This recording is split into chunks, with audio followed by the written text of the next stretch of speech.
मायावती के कैंडिडेट के इतने वोट हैं जो जीत के अंतर से ज़्यादा हैं। यानी हाथ घुमाकर कान पकड़ें तो ऐसा लगता है कि अगर वहाँ मायावती का कैंडिडेट या तो ना होता या फिर इंडिया गठबंधन में होता तो वो 16 सीटें भी अखिलेश यादव का इंडिया गठबंधन जीत सकता था। आपको ये चुनावों का एक राजनीतिक संयोग लगता है या इसमें आप कोई डिज़ाइन देखते हैं? अखिलेश यादव जी से ये बात पूछी गई कि भाई बहन जी पर आप क्या बोलेंगे। उन्होंने कहा वो हमारे परिवार की बड़ी हैं और हम उनका सम्मान करते हैं और हम अपने पार्टी के नेताओं को ये निर्देश देते हैं कि कोई भी उनके खिलाफ एक शब्द नहीं बोलेगा। अब समाज को तय करना है कि as a leader, as a political leader उनकी क्या भूमिका है। हम केवल इतना कहना चाहते हैं कि जब लड़ाई आर पार की थी तो कोई बीच का रास्ता नहीं होता। अवतार सिंह पाश का एक बहुत प्रसिद्ध कविता है कि बीच का रास्ता नहीं होता।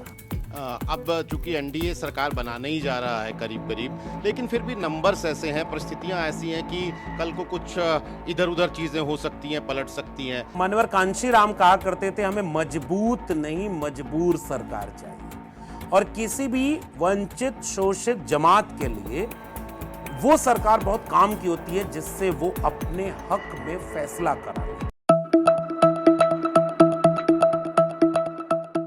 आज एक स्टोरी की बड़ी चर्चा है लक्ष्मण भाई कि मायावती 16 ऐसी सीटों पर मायावती के कैंडिडेट के इतने वोट हैं जो जीत के अंतर से ज़्यादा हैं।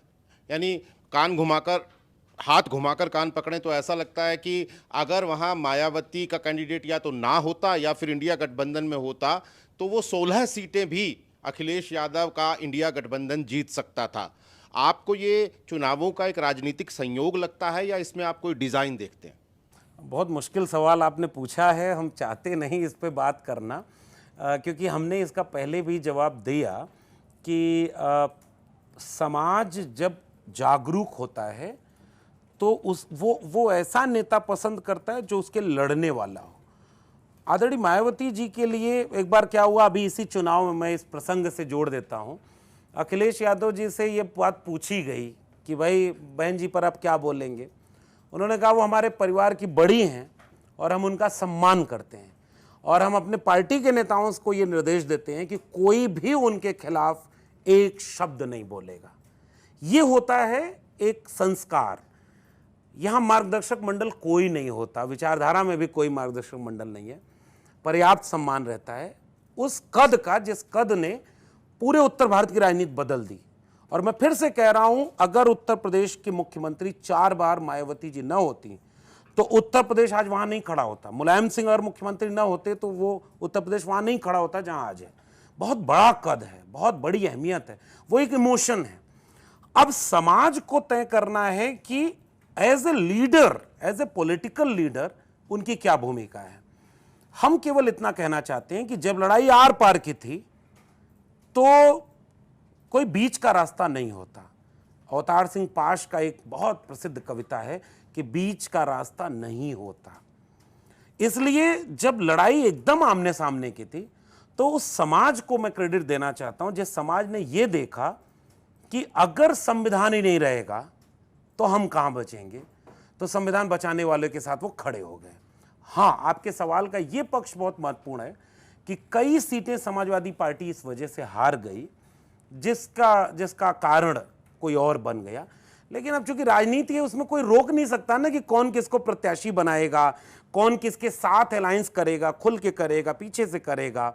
इसके लिए पूरी तरह से भारत का संविधान, बाबा साहब का संविधान उन्हें पूरी आज़ादी देता है, लेकिन जनता को पूरी आज़ादी देता है कि वो पहचान ले कि कौन ईमानदारी से विचारधारा के साथ कहां खड़ा है। और जनता, मुझे लगता है कि उचित फैसला जनता ने लिया है। जी, अब चूंकि एनडीए सरकार बनाने ही जा रहा है करीब करीब, लेकिन फिर भी नंबर्स ऐसे हैं, परिस्थितियां ऐसी हैं कि कल को कुछ इधर उधर चीज़ें हो सकती हैं, पलट सकती हैं।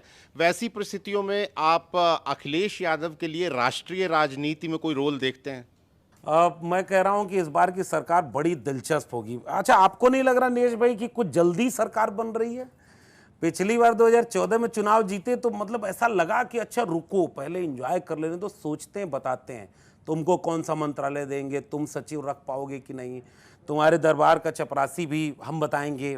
बहुत बड़ी लड़ाई थी। 19 में भी ये सब हुआ, इस बार तो ऐसे लग रहा है कि 4 को रिजल्ट आया, शाम तक चेहरे उदास थे, फिर भी आए शुक्रिया करने, और उसके बाद 5 को मीटिंग हो गई, फिर पहुंच गए वहां। लेकिन ठीक बात है, ये उनके पक्ष में है, वो कर सकते हैं, मुझे लग रहा है। लेकिन मान्यवर कांशीराम कहा करते थे, हमें मजबूत नहीं मजबूर सरकार चाहिए, और किसी भी वंचित शोषित जमात के लिए वो सरकार बहुत काम की होती है जिससे वो अपने हक में फैसला करा लें।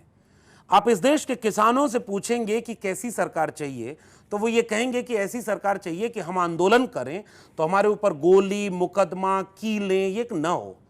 मुझे लग रहा है ऐसी सरकार बनने जा रही है, अगर वो बन रही है तो बनी रही है फिलहाल। दूसरी तरफ अगर आप पूछेंगे कि कोई भी आंदोलन करे तो जेल में डाल दो, मुझे लग रहा है वो अब नहीं हो पाएगा। वो जो आने दो हमको बता देंगे, हमारे भोजपुर में गाने बन रहा है, आने दो हमको शासन में, फिर पता नहीं क्या क्या करेंगे, ये इस बार अहंकार टूटा है। ये सरकार बनेगी भी तो नीतीश कुमार जी कब तक पलटी नहीं मारते हैं, इसी बात के इंतजार में टिकी रहेगी। अभी तो बहुत सारे लोगों की धड़कनें बढ़ गई होंगी जब फ्लाइट में बैठे तेजस्वी नीतीश के पीछे, और ऊपर से फिर फोटो आई कि बगल में बैठ गए, पता चला फ्लाइट घूम न जाए कहीं, इसके भी इंतजार में लोग रहेंगे। लेकिन मुझे लग रहा है कि ये सरकार दबाव में रहेगी, और इस सरकार के ऊपर दबाव जनता का रहेगा। इस सरकार के ऊपर अब बेलगामी नहीं रहेगी। जो ये कहते थे कि आने वाले 6 महीने में सरकार बनते ही ऐतिहासिक फैसले होंगे, वो नहीं होगा। जनता की ताकत बढ़ी है। आपके सवाल का दूसरा पक्ष कि अगर कोई परिस्थिति बदलती है, मुझे लगता है कि राजनीति के केंद्र में क्या होता है।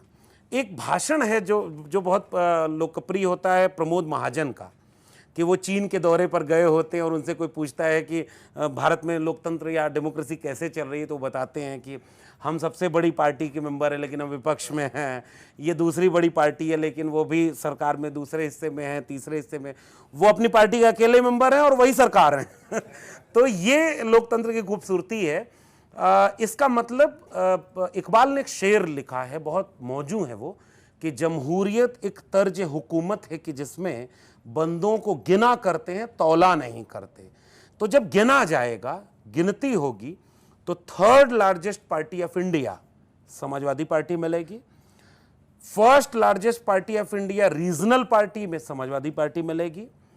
उस समय अखिलेश यादव ने देश को एक तरह से ताकत और हिम्मत दे दी जिस समय बाकी जगह से अपेक्षित परिणाम नहीं आ पाए। अखिलेश यादव ने उस सांप्रदायिक राजनीति के सामने सामाजिक न्याय की राजनीति का एक विकल्प दिया। इन तमाम वजहों से, और जब 5 साल शासन में रहे अखिलेश यादव, और आज भी आप लखनऊ जाएंगे तो आप लखनऊ में 2 लोगों का काम पाएंगे। आप कहीं से कहीं तक चले जाइए, या तो आप आदरणीय मायावती जी का काम पाएंगे और या आदरणीय अखिलेश यादव जी का। तो जब उन्हें काम करने का मौका मिला तो उनका काम ही गारंटी था, उनकी जबान गारंटी नहीं थी, लेकिन उनका घर धुलवाया।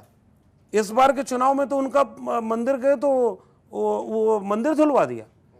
और अखिलेश यादव ने एक इंटरव्यू में पूछा कि मेरे घर के बच्चे अगर पूछेंगे कि पापा क्यों धुलवाया तो मैं क्या बताऊंगा। ये इस समाज की कड़वी सच्चाई है। अखिलेश यादव के जहन में अगर न्याय है, सामाजिक न्याय है, अगर एक ईमानदारी है, सबको साथ लेकर चलने का हुनर है।